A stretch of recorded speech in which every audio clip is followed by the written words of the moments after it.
Welcome and thank you for joining us. As you know, we're having a conversation about Alzheimer's and dementia, and we have our guest, Lauren Smith-Baldi, who is a public educator with Alzheimer's Society of Toronto.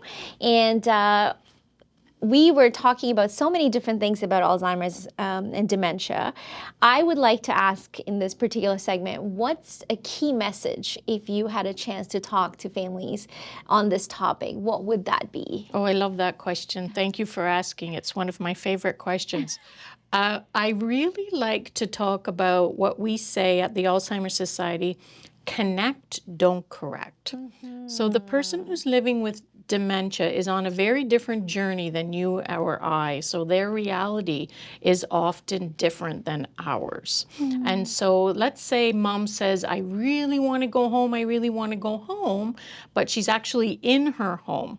Our tendency is to not really always remember that mom's brain is actually changing, that she's a different person than she used to be.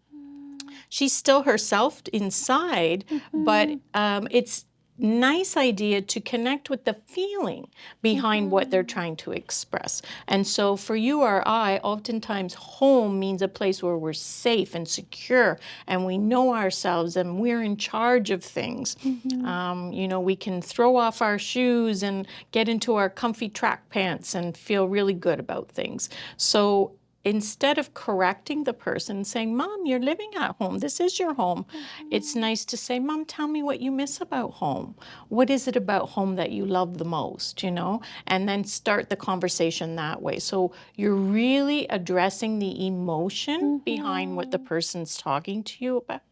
And it improves quality of life. It really does. It really does. And that is so common. You see so many family members trying to correct. I don't know if that's because they feel if they can correct them, they can delay the process. But in the meantime, the conversation becomes so conflicted on both sides. Right. That yes, actually, I love that phrase that you said, connect, not correct. Right. If we can start implementing that, we would just find such an enriching time with our residents with dementia. The other thing too is that there are degrees of awareness and how quickly someone proceeds in this journey of dementia. How do families connect with them at different levels? I think that it's looking at the whole person, who they were in the past, who they are now, and really remembering what the essence of that person really is and trying to get to that. So let's say, for example, someone was a nurse their whole life. You know that they really want to be that person in the present time. And so again, we're looking at the emotions and we're looking at who the person really is and maybe giving them meaningful activities throughout the day that engages them and focuses on their strengths. That's another area that we really try to encourage, is focusing on their strengths. So that's, I can attest to that because this is like at Shepherd Village, a majority of our population is faith-based. So you would see like when we do hymn sings, it's very interesting seeing because 2 seconds ago I would have introduced myself and they won't remember who I am. But when you start singing some of those hymns that they're familiar with, that they sang as children, they just come alive.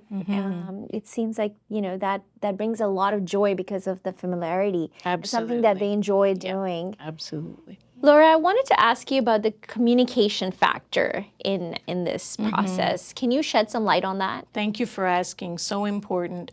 One of the leading causes of what we term responsive behaviors, so people getting angry or frustrated in day-to-day, is because of communication. And so we can either enhance communication or we can make it worse by the way that we talk to a person who's living with dementia.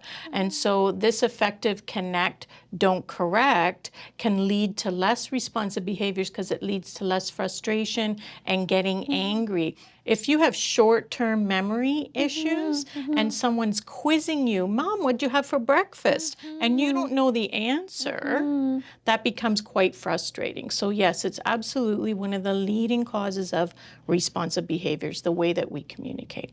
And so coming coming back to the original statement you said, connect with the emotions, Exactly, exactly. not so much the facts. Exactly, yes. Yeah, that's beautiful. And what are some of the community involvement or resources that are available? Right. So there's a lot of supports for the care partner or the family member, and that includes support groups. It includes in-person activities that you can do together, peer-to-peer groups, as well as counseling. I mentioned earlier we have 15 social workers, and they'll do the counseling virtually, which is great.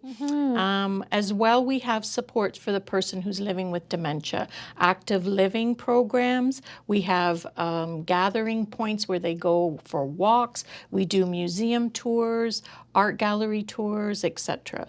There's just so many of them. Oh, this is amazing. What an incredible work Alzheimer's Society does. And thank you so much for just being here, taking time. I know it's going to be absolutely amazingly helpful for families and for people who are going through this process. So thank you so much. You're so And welcome. thank you for tuning in. It was been a great segment on Alzheimer's and dementia with Lauren Smith-Baldi from Alzheimer's Society of Toronto. We will definitely have her back again. So if you have any questions, please send them our way, and we will make sure that we will tap into her knowledge of wealth there. Thank you so much again. And on behalf of SeniorFlix, we just want to thank you for being here. My pleasure. You're so welcome.